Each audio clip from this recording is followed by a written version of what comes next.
দীর্ঘ সময় 30 বছর এবং এই 30 বছর পার করে মেষ রাশি প্রবেশ করতে চলেছে সেই 7.5 অন্ধকারময় সময়ের মধ্যে এবং টানা 7.5 বছরে তাদের একটা যাত্রা শুরু হচ্ছে জীবনে। এবং এই 7.5 যে সম্ভাবনা বা 7.5 যে সমস্যা, 7.5 মধ্যে থাকা অবস্থা এবং 7.5 আগের যে পর্যায়, এগুলো নিয়ে আমরা দীর্ঘ পর্যালোচনা করব আজকে। এবং আপনারা দেখছেন অ্যাস্ট্রোলজিক্যাল সায়েন্স। মেষ রাশির প্রথম যে বিষয়টা মাথায় রাখতে হবে, 30 বছর পর জীবনের একটা নতুন অধ্যায় শুরু হতে চলেছে এবং আপনার জীবনে এখন যে খুশি, যে আনন্দ, যে উচ্চাসা, যে প্রাপ্তি, যে বৈভব আছে, সেগুলো কিন্তু এক লহমায় ওলটপালট হয়ে যেতে পারে আপনার যদি জীবনে কর্মফল নেগেটিভ থাকে। এই বিষয়টাই আমি এখানে অবগত করব এবং এই যে 7.5 অন্ধকারময় যে যাত্রাপথ, যে রাস্তা, সেই রাস্তাটায় যাতে একটু আলোর ঝলকানি পান, একটু আলোর সাহায্য পান, সেই জন্যই হচ্ছে আমাদের এই জ্যোতিষের প্রয়াস। এবং প্রত্যেকটি জ্যোতিষ মহাশয় কিন্তু এর চেষ্টা করেন তাদের ক্লায়েন্টদের বা তাদের জাতক জাতিকাদের এই 7.5 প্রভাবের মধ্যেও কিন্তু কিছুটা আলোর আভাস দেখানো। তো কি হতে চলেছে আপনাদের 7.5-তে এবং 7.5 বিষয়টা কি, সমস্ত বিষয়টাই আজকে আমি টেকনিক্যালি তুলে ধরবো। 2025-এর যে সময়টা হাতে গোনার কয়েক মাস বাকি, এই কয়েক মাস পরেই কিন্তু শুরু হবে 7.5 মহাপ্রভাব এবং মেষ রাশি পড়তে চলেছে সেই প্রভাবের মধ্যে। প্রথম বিষয় হচ্ছে 7.5 কাকে বলে। আপনারা যদি হরোস্কোপে দেখেন, আপনাদের যে মেষ রাশি, ঠিক মেষ রাশির আগের ঘরে যখন শনি এসে উপস্থিত হবে, অর্থাৎ মার্চ মাসের শেষ সপ্তাহে, তখন কিন্তু আপনাদের অবশ্যই 7.5 শুরু হয়ে যাবে। এবং এই মার্চ মাসের শেষ সপ্তাহ থেকে 7.5 প্রভাব কিন্তু শুরু হবে এবং চলবে টানা 7.5 বছর। তার মধ্যে 2.5 বছর পর আপনাদের রাশিতে শনি প্রবেশ করবে এবং 7.5 মহা সংকটময় সময় শুরু হবে এবং তারপরে শেষ 2.5 বছরে 7.5 ক্ষয়ক্ষতিটা আপনারা রিকভার করবেন বা সেই সময়টাকে যে শিক্ষাটা গ্রহণ করবেন, সেই শিক্ষা থেকে আপনি নিজেকে অবশ্যই সংযত করবেন। তো 7.5 কেন আসে? 7.5 আমাদের কিছু শিক্ষা দিতে আসে, কিছু ভুল ত্রুটিকে সংশোধন করতে আসে এবং আমাদের দ্বারা সৃষ্ট যে কর্মগুলো হয়েছে সেই কর্মকলের একদম পাই টু পাই হিসেব সেই কর্মফলে নিতে আসে 7.5। তো এরকম একটা সময় 30 বছর পর আসছে। প্রথমেই যে বিষয়টা আমি আপনাদের বলবো, এই মুহূর্তে যারা জীবনে খুব ভালো সেটেল হয়ে আছেন, আপনার কাছে সব কিছু আছে, আপনি মানসিকভাবে শান্ত, আপনি সেটেল হয়ে আছেন, আপনার জীবনে সেরকম কোনো অশান্তি নেই, পূর্ব পরিস্থিতি আগে খারাপ থাকলেও এখন আপনি খুব ভালোভাবে একটা আছেন, তো এরকম শান্তিপূর্ণ জীবনের মধ্যে যারা আছেন তাদের উদ্দেশ্যে প্রথম আমার বলা, যাতে এই সময়টা আপনি ধারাবাহিকভাবে বজায় রাখতে পারেন, এই সময়টা যাতে আপনি দীর্ঘকালীন চালাতে পারেন, সেই জন্য আপনার দশা অন্তর্দশা কী চলছে সেটা খুব ভালোভাবে দেখা দরকার। তার কারণ হচ্ছে 7.5 এমনই একটা বিষয়, দশা অন্তর্দশার ওপর 7.5 কিন্তু প্রকোপ আরও বেড়ে যায় বা আরও কমে যায়। আপনারা দেখবেন কিছু ব্যক্তি 7.5 মধ্যেই পদোন্নতি করলো, কিছু বিষয়ে গাড়ি বাড়ি করলো, জীবনে কিছু উন্নতি করলো, আর একজন যার কাছে সব ছিল সর্বহারা হয়ে গেল। এটাই হচ্ছে 7.5 কার জীবনে আলোকময় একটা ঝলকানি দেবে বা একদম দীর্ঘ অন্ধকারের মধ্যে ঠেলে দেবে, তার ডিপেন্ড করছে সেটা আপনার জন্মছকে শনির অবস্থান, আপনার কর্মফলের ভিত্তি এবং দশা অন্তর্দশার প্রভাব। তো কিভাবে কি হবে, কিভাবে কি বুঝবেন এবং প্রথম যে 7.5 শুরু হচ্ছে মার্চের শেষ থেকে কি হতে চলেছে। দেখুন, মেষ রাশির যারা জাতক জাতিকা আছে, প্রথমেই বলবো এই যে 7.5 সংলগ্ন সময় যেটা শুরু হতে চলেছে, আপনাদের এটা খেয়াল রাখতে হবে, আপনি এই মুহূর্তে যদি কোনো সংকটে বা প্রবলেমের মধ্যে থাকেন, সেই প্রবলেম থেকে বেরোতে আপনি কোনো রকম কোনো ভুল সিদ্ধান্ত এই সময় নেবেন না। এরকম দেখা যায় যে কোনো একটা বড় সংকটে আপনি আছেন, সেই সংকটটাকে ওভারকাম করতে জীবনে আরেকটি সংকট ডেকে আনলেন, আগের সংকটটা তো গেলই না, নতুন করে আরেকটা সমস্যা কিন্তু আপনাকে ঘিরে ধরলো। আপনি যদি সত্যি কোনো সমস্যা বা প্রবলেমের মধ্যে থাকেন, আপনার যে কোনো সময় উচিত হবে আপনার দশা অন্তর্দশা কাউন্সেলিং করানো এবং যে বিষয়ে এক্সপার্ট তার থেকে সেই বিষয়ে সাহায্য নেওয়া।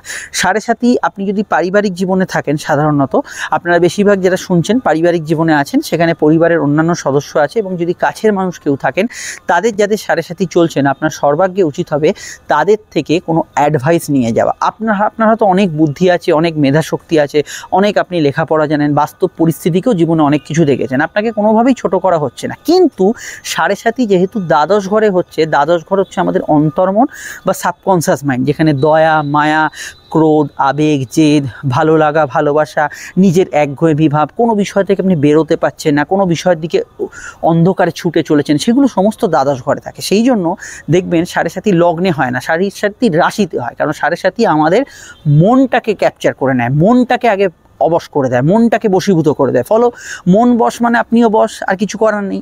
তাই দ্বাদশ ঘরের ওপর যেহেতু সাড়ে সাতি হচ্ছে, আপনার পরিবারে যদি এরকম কোনো ব্যক্তি থাকে যার হয়তো পড়াশোনা খুব একটা বেশি কিছু নেই, সেরকম কোনো বিষয় তার অভিজ্ঞতা নেই, কিন্তু আপনি অভিজ্ঞ, আপনার সাড়ে সাতি চলছে, তবুও কোনো কাজ করার আগে তার থেকে একটা মৌখিক অ্যাডভাইস আপনি নিতে পারেন। অবশ্যই তার মতামতটা একটু নিতে পারেন। তাতে কি হবে, আপনি যে চিন্তাভাবনাটা করছেন সেটার ওপর তিনি যে চিন্তাভাবনাটা করছেন সেটা অনেকটা আলাদা হবে। যেহেতু আপনার সাড়ে সাতি চলছে, আপনি যেটা ভাবছেন আমার জীবনে এটাই সবথেকে ভালো পথ, কিন্তু তার দৃষ্টিভঙ্গিতে এটা হতে পারে সেটাই অন্ধকারময় পথ, এবং সত্যিও হতে পারে সেই কথাটা। এটা হচ্ছে আমাদের প্রাথমিক অ্যাডভাইস। তার উপরে তো জ্যোতিষীয় পরামর্শ আছেই, যেটা আপনার দশান্তর্দশা বিচার হতে পারে, কিন্তু প্রাথমিক এই অ্যাডভাইসটা নিয়ে কোনো কাজে এগোবেন। দ্বিতীয় বিষয় হচ্ছে, যে সময় সাড়ে সাতি ঢুকছে, অর্থাৎ মার্চের যে সংলগ্ন সময়, সেই সময়ের পর থেকে আপনারা যদি জীবনে বড় কোনো কাজে হাত দেন, ধরুন একটা বাড়ি করবেন, ধরুন একটা বিরাট টাকা লোন নেবেন, ধরুন আপনাকে একটা বিদেশে যেতে হবে, ধরুন একটা মেডিকেলের বড় পারপাসে আপনি খরচ করবেন, এই ধরনের বিষয়গুলোর ক্ষেত্রে আপনার কিন্তু কাউন্সেলিং অত্যন্ত প্রয়োজন। এবং আমি মনে করি যে আপনি জীবনে বড় কিছু করার ক্ষেত্রে এমন কিছু কাজ সাড়ে সাতির মধ্যে করা উচিত নয় যেখানে আপনার সেভিংসের প্রায় বেশিরভাগটাই সেখানে ইনভেস্ট হতে চলেছে। হতে পারে আপনি ভাবছেন বিরাট টাকা লাভ হবে, সব কিছু তুলে নেবো, কিন্তু সেটা উল্টো ফলও হতে পারে। তাই আপনার সবার আগে সাড়ে সাতির মধ্যে যেটা আপনাকে এই সময় প্রথম 2.5 বছরে খেয়াল রাখতে হবে সেটা হচ্ছে ফিনান্সিয়াল সিকিউরিটি, অর্থাৎ আপনার সঞ্চয়। আপনার স্বল্প সঞ্চয় থাকতে পারে, আপনার বৃহৎ সঞ্চয় থাকতে পারে জীবনে। সেই সঞ্চয়ের অনুপাতে আমার যেটা মনে হয়, সাড়ে সাতি চলাকালীন আমি যদি আপনার দশান্তদশা নাও দেখি, এখান থেকে বলবো 30 ভাগ অর্থ আপনি বাইরে ইউজ করতে পারেন, বাকি যে 70 ভাগ অর্থ যেটা আপনার সেভিংসের, সেটাকে নিজের সিকিউরিটি পারপাসে সাড়ে সাতির সময় রাখার চেষ্টা করুন। অনেকেই ভাবেন যে সাড়ে সাতি অতটা অবজ্ঞা করে শেয়ার ইত্যাদি বা অন্যান্য ফাটকার মধ্যে অর্থ বিনিয়োগ করে দিই, টাকা রোল হচ্ছে পেয়ে যাব, এটা তো রোজই হয়ে থাকে। কিন্তু না, সাড়ে সাতি এমন একটা মুহূর্ত তৈরি করে যেখানে মনে হচ্ছে আপনি অনেক টাকা জিতবেন, পরিস্থিতিও সেই দিকে গেল, কিন্তু আপনি যখন পুরোপুরি লেগে পড়লেন সেই বিষয়টায়, পুরো ইনভেস্ট করে দিলেন, তখনই কিন্তু একদম লাট্টুর মতো সব কিছু ঘুরে গেল। এটা হয়েছে সাড়ে সাতির বহু মানুষের ক্ষেত্রে হয়েছে। তো এই বিষয়টা সবার আগে মেষ রাশির খেয়াল রাখা উচিত। সাবকনসিয়াস মাইন্ড ক্যাপচার হয়ে যাওয়ার অর্থ হচ্ছে দ্বাদশ ঘর আপনার শনির উপস্থিতি, মানে হচ্ছে আপনার ওই যে ভাবনা চিন্তার যে মাপকাঠিটা সেটা একদম ব্লক হয়ে গেছে। কি ব্লক হয়ে গেছে? দূরদৃষ্টি। প্রথম হচ্ছে দ্বাদশ ঘরে শনির অবস্থান মানে আপনার দূরদৃষ্টি ব্লক হয়ে গেছে। এই যে দূরদৃষ্টি, আমি এর আগের ভিডিওতে মেষ রাশির ক্ষেত্রে আমি, মাফ করবেন, মীন রাশির ক্ষেত্রে আমি বলেছিলাম যে কোন কোন বিষয়ে তারা ফেঁসে গেছেন। তো আপনাদের ক্ষেত্রে ফেঁসে যাবার রাস্তাটা এখনও তৈরি হচ্ছে। তো এই বিষয়টা খেয়াল রাখবেন, যে বিষয়গুলো অতিরিক্ত কোনো কিছুর প্রতি দয়া, অতিরিক্ত কোনো কিছুর প্রতি আসক্তি, অতিরিক্ত সেবায় কিছু অর্থ ব্যয়, আপনার কোনো ক্ষেত্রে অতিরিক্ত অ্যাডিকশান, সেটা মদ্যপান, কোনো বিপরীত লিঙ্গের প্রতি আকর্ষণ, এইগুলো, এবং কোনো অনৈতিক কাজের মধ্যে নিজেকে লিপ্ত হওয়া, লোভ লাভ এইগুলোকে বেশি প্রাধান্য হিসেবে দেখা, কাছের মানুষ যারা পরিবারে আছে, আপনার ভাই বোন স্ত্রী সন্তান, এদেরকে বেশি গুরুত্ব না দিয়ে বাইরের লোককে বেশি গুরুত্ব দেওয়া, এবং অবশ্যই এখানে পরিবারের সম্পর্কগুলোকে দুর্বল করে দেওয়া, ঝগড়াঝাঁটি বিবাদ অশান্তি, এগুলো হচ্ছে সাড়ে সাতির প্রাথমিক পর্যায়ের সম্ভাবনা। এই সম্ভাবনাগুলোকেই আপনাকে কিন্তু কাট করতে হবে। এই সম্ভাবনাগুলো থেকে যাতে বাস্তবায়িত না হয়ে যায় সমস্যাটা, সেটার দিকে লক্ষ্য রাখতে হবে।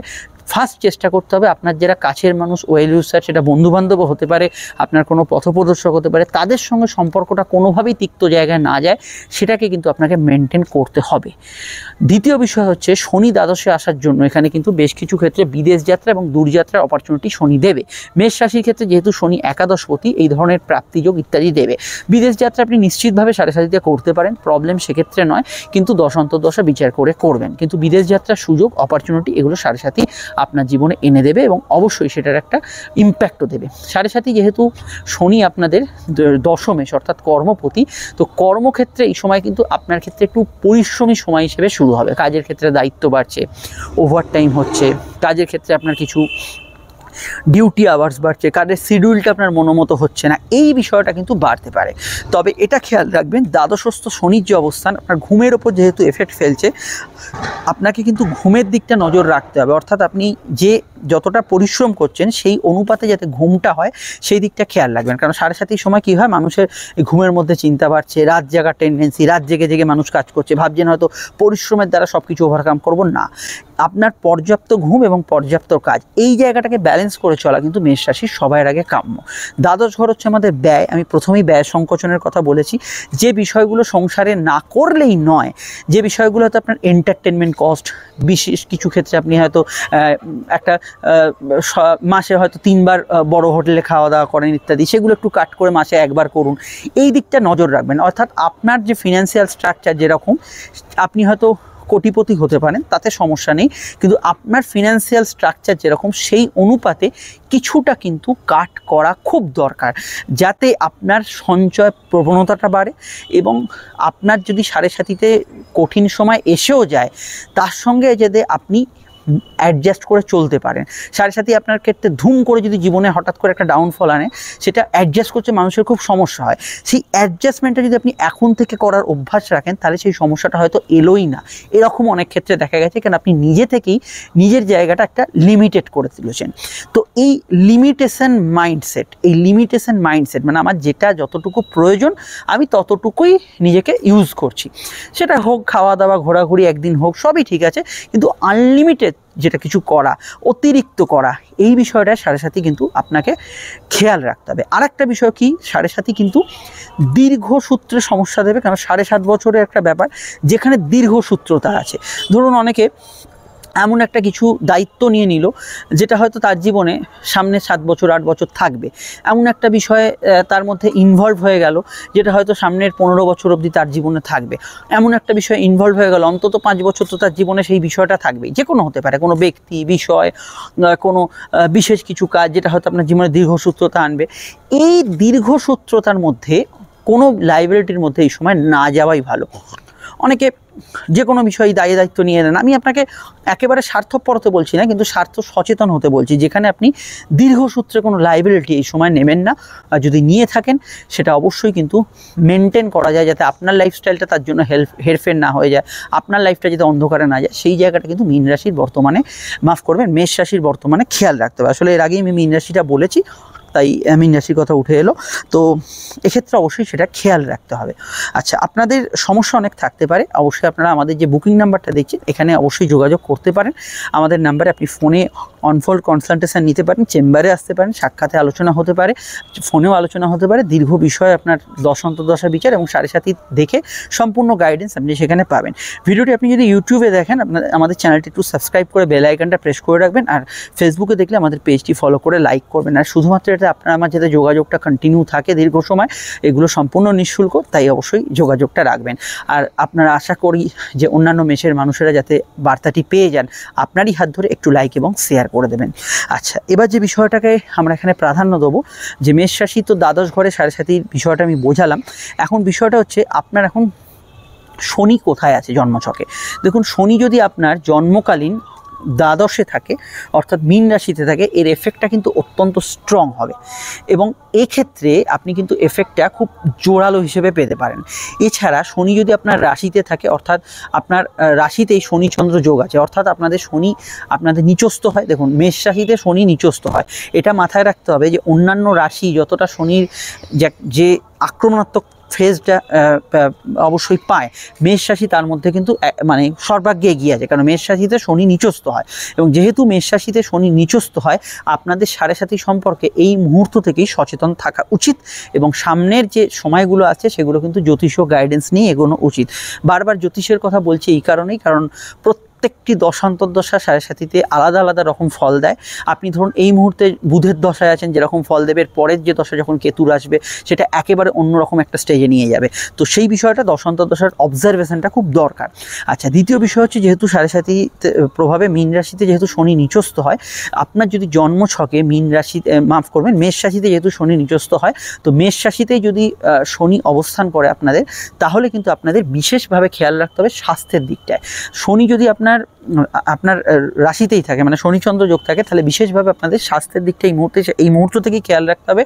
বিশেষত অস্থিজনিত সমস্যা, কোনো ধরনের চোট আঘাতের সমস্যা এবং লোয়ার অর্গান ডিজিজ, এটা কিন্তু আপনাদের যদি জন্মছকে দ্বাদশে অর্থাৎ মীন রাশি এবং মেষ রাশি এর মধ্যে কোনো একটাতে থাকে, তাহলে এই স্বাস্থ্যের বিষয়টা আপনাদের কিন্তু বিশেষভাবে খেয়াল রাখতে হবে। যদি জন্মছক জানা থাকে এটা কিন্তু জানা যাবে। তবে দ্বাদশভাবে শনি থাকলে, অর্থাৎ আপনার রাশির আগের ঘরে শনি থাকলে মীন রাশিতে, তাহলে এই সময় বিদেশ যাত্রা, দূরযাত্রা, দূরে কর্মের কিছু সম্ভাবনা সৃষ্টি হওয়ার একটা জায়গা হরোস্কোপে আমরা দেখতে পাচ্ছি। এই বিষয়টা আপনারা ভালো ফল এই সময় কিন্তু পেতে পারেন।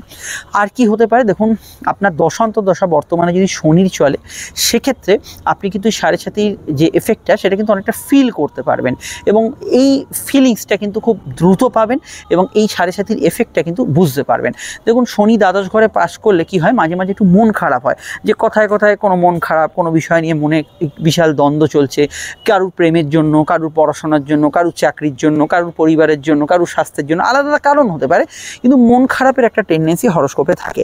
তো এই মানসিক সমস্যায় যে মেন্টালি যদি আপনি খুব চাপে থাকেন, আপনাকে সবার আগে মাথায় রাখতে হবে ইনভলভমেন্টটা যে কোনো ক্ষেত্রে দরকার। কারণ সাড়ে সাতির ক্ষেত্রে আমি প্রথমেই এর আগেও বলেছি বহু অনুষ্ঠানে, যে কোনো ক্ষেত্রে আপনার কিন্তু ইনভলভমেন্ট, এই নয় যে বাড়িতে বসে থাকলেন, এক জায়গায় চুপচাপ থাকবেন। যত আপনি নিজেকে আইসোলেট করবেন, যত আপনি নিজেকে, সাড়ে সাতির কাজই তাই, যখন প্রথম 2.5 বছরে সাড়ে সাতির কাজ দেয়, তখন কি করে একটা মানুষকে সামাজিক জায়গা থেকে বিচ্ছিন্ন করে। কিছু দায়িত্ব এলো, নতুন কিছু কর্তব্য এলো, নতুন কিছু সমস্যা হলো, আপনি বন্ধু বান্ধব, ক্লাব, সংগঠন, অর্গানাইজেশন, যে কোনো ব্যবসাস্থল, এগুলো থেকে যতটা নিজের মধ্যে থাকা যায় নিজের মধ্যে ঢুকে গেলেন, যাতে আপনার অ্যাডভাইসটা না আসে, যাতে আপনার কেউ ভুলটা না ধরিয়ে দিতে পারে। এরকম সময় হতে পারে যে সাড়ে সাতির সময়টায় প্রথম 2.5 বছর এরকম হয় যে কেউ আপনাকে বলছে যে ভাই এটা করছিস বা বোন এটা করছিস, ঠিক করছিস না, এরকম ধরুন আপনাকে কেউ বলছে, সেটা কিন্তু আপনার বাজেভাবে মনে হচ্ছে আমার সমালোচনা করছে, আমাকে অপমানিত করছে, কিন্তু তার কথাটা হয়তো ঠিক, তিনি হয়তো একটু বাঁকাভাবেই বলেছেন, কিন্তু কেউ কিছু বললে সেটা অ্যাটলিস্ট একটু ভাববেন। এটা কিন্তু সাড়ে সাতিতে আমার অন্তত আপনাদেরকে অ্যাডভাইস, এটা মাথায় রাখবেন। আর কি বিষয়, আর এটা মাথায় রাখতে হবে, দেখুন শনি যেহেতু আপনাদের সবে প্রবেশ করেছে, এখানে 3টি নক্ষত্রকে সাড়ে সাতিতে শনি অতিক্রম করবে। প্রথমেই এই বছরের অ্যাসপেক্টে শনি কিন্তু প্রথমে যে নক্ষত্রে থাকছে সেটা অবশ্যই বৃহস্পতির নক্ষত্রে থাকছে পূর্ব ভাদ্রপদ, তারপরে দুর্গাপুজো নাগাদ সে আবার প্রবেশ করবে অবশ্যই শনির নিজের নক্ষত্র উত্তর ভাদ্রপদে। তো এক্ষেত্রে আপনাদের মেষ রাশিতে যে 3টি নক্ষত্র থাকে তার মধ্যে অশ্বিনী থাকে, অবশ্যই ভরণী থাকে এবং কৃত্তিকা থাকে। যাদের মূলত অশ্বিনী নক্ষত্রে জন্ম হয়েছে তারা কিন্তু সাড়ে সাতির এফেক্টটা বেশি পাবেন এই মুহূর্তে, কারণ তাদের ক্ষেত্রে সবার আগে সাড়ে সাতির যে ডিগ্রিগত কাছাকাছি যে শনির চলে আসাটা সেটা কিন্তু তাদের ক্ষেত্রে বেশি থাকবে। তাই আপনাদের যাদের মেষ রাশি অশ্বিনী নক্ষত্রে জন্ম তাদের ক্ষেত্রে সাড়ে সাতির এফেক্টটা খুব দ্রুত শুরু হবে, এবং তারপরে অবশ্যই কিন্তু ক্রমান্বয়ে ভরণী এবং তারপরে কৃত্তিকা নক্ষত্রে জাতক জাতিকারা পাবেন। এর মানে এটা ভাববেন না যাদের কৃত্তিকা নক্ষত্র তারা এবছর কিছুই বুঝতে পারবেন না, একদমই তা নয়। প্রত্যেককেই সতর্ক থাকতে হবে। তার মধ্যে একটু বেশি কমের জায়গাটা যদি দেখি, সেক্ষেত্রে অবশ্যই অশ্বিনী নক্ষত্রের জাতক জাতিকাদের সবার আগে এখন থেকেই সতর্ক থাকতে হবে। এখনও যেহেতু সাড়ে সাতি শুরু হতে হাতে গোনা কয়েকটা মাস বাকি আছে, আমি তাই ভিডিওটি আগে পাবলিশ করলাম, কারণ সাড়ে সাতির পরে এইসব কথা বলে আর কোনো লাভ থাকে না। অনেক সময় মানুষ অনেক ভেতরে চলেই যান, সমস্যার মধ্যে ঢুকে পড়েন, সেখান থেকে বেরোতে খুব স্ট্রাগল করতে হয়। তো এটা অবশ্যই আমি আপনাদের বলে দিলাম। এই হচ্ছে সাড়ে সাতির মেন বিষয়টা। এই সময় আরও কয়েকটা বিষয় একটু সতর্ক থাকবেন, সেটা হচ্ছে টাকা ধার দেওয়ার ক্ষেত্রে। টাকা ধার দিলে এই সময় কিন্তু ফিরে পেতে একটু সমস্যা হবে। তো ব্যবসায়ীদের ক্ষেত্রে ধার ফার দিতে হয়েই থাকে, তাদের ক্ষেত্রে অবশ্যই কাগজপত্র পাকা করে বা যে আপনাকে দিতে পারবে এরকম একটা মানসিক জায়গা থেকে বুঝে সেই টাকা পয়সা ধার দেওয়া, যতটা পারবেন এই সময় লোন না নেওয়ার চেষ্টা করা, সেটা কিন্তু খেয়াল রাখবেন। এবং আমি আরও যেটা বললাম, বিশেষ কোন নেশাপান, বিশেষ কোন আসক্তি, সেগুলোর ওপর নিয়ন্ত্রণ রাখার চেষ্টা করবেন। সবথেকে বড় অ্যাডভাইস দিতে পারে আপনার পরিবারের লোক, কাছের মানুষ, কাছের লোক যাদের সাড়ে সাতি চলছে না, এরম ব্যক্তিদের থেকে অন্তত তিনি সেই বিষয়ে অভিজ্ঞ না হলেও একটু মৌখিক বা ভার্বাল তার একটা অ্যাডভাইস নিয়ে এগোবার চেষ্টা করবেন। আর সমস্যা হলে তারপর তো অ্যাস্ট্রোলজাররা আছেই, আমাদের নাম্বার তো পেয়ে গেছেন। তারপর হচ্ছে আমাদের কাজ আপনার দশা অন্তর্দশা এগুলো বিচার করে প্রতিকার। অনেকে বলেন সাড়ে সাথে টিপস দিন, টোটকা দিন। আপনার জন্মছক না দেখে আমি আলতাবড়া এখানে কিন্তু কি করে বলবো যে এটা করুন, ওটা করুন, ওটা করুন, সেটা করুন। অ্যাকচুয়ালি আপনার জন্মছকটা না দেখলে, দশ অন্তর্দশার প্রকোপ না দেখলে, অ্যাকচুয়ালি এই সময় অনেকে কি হয়, সাড়ে সাথে অনেকে ভুল রত্ন পড়ে থাকেন, সেরকম হলে রত্ন খুলে ফেলতে হয়। সেই রত্ন এখন সাড়ে সাথে পড়াই যাবে না, সেইগুলো সমস্ত কাউন্সেলিং না করে আপনার জন্মছক না দেখে ফাইনাল রেজাল্ট বলা যায় না। ওপর আমি বলতেই পারি আপনাদের মহাদেবের পুজো করুন, নিয়মিত নিয়মিত শিবের মাথায় জল ঢালুন, সেটা করতে পারেন, হনুমান মন্দিরে যেতে পারেন, সেটা করতে পারেন, কোনো সমস্যা নেই, কোনো তাতে বাদ বিচার নেই। আপনার যেটা মনে হয় ভক্তি থেকে নিশ্চয়ই করতে পারেন, কিন্তু ফাইনাল রেজাল্ট যেটা দশ অন্তর্দশা দেখে সেটা হচ্ছে সায়েন্টিফিক ওয়েতে, সেটা দেখতে হলে আপনার জন্মছক অতীব দরকার। যে কোনো অ্যাস্ট্রোলজারের সঙ্গে কন্ট্যাক্ট করতে পারেন। আমরা 2025-এর অন্যান্য ভিডিও নিয়ে ফিরে আসছি, আপনাদের এই সতর্কতামূলক ভিডিওটি দিয়ে দিলাম, আশা করি বুঝতে পারলেন। কেমন লাগলো জানাবেন। আমরা ফিরছি একটু পরে নতুন ভিডিও নিয়ে, সঙ্গে থাকবেন, ভালো থাকবেন, নমস্কার।